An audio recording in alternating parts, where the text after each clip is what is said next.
How to download TinyTask on mobile.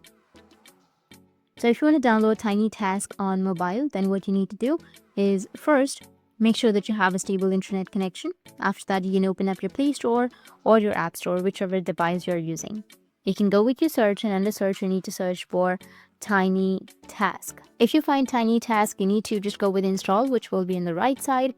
Just tap on install and it will install the application.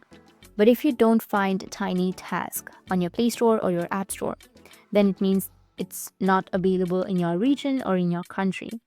So you won't be able to download it. But I'll have an alternative. What you can do is just simply go with search again and search for ClickMate Auto Clicker macro.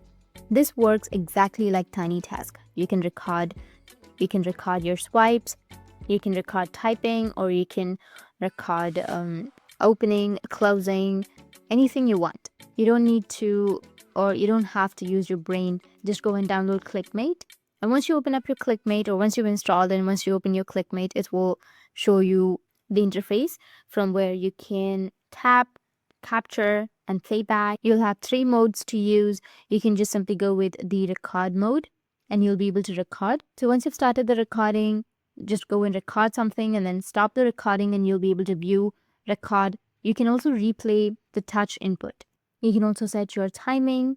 You'll have a floating control panel. You'll be able to save and load scripts. You'll have a touch input, which you can customize. If you want to go with the auto tapping section, then you just need to simply go with manual target, which will be in the first, and then select the points on the screen and perform swipe or tap with specified interval and duration. You'll find a plus button. You need to just tap on the plus button, and once you tap on the plus button, which is like this, after that you need to press the play button and it will click itself. It will click maybe twice or thrice.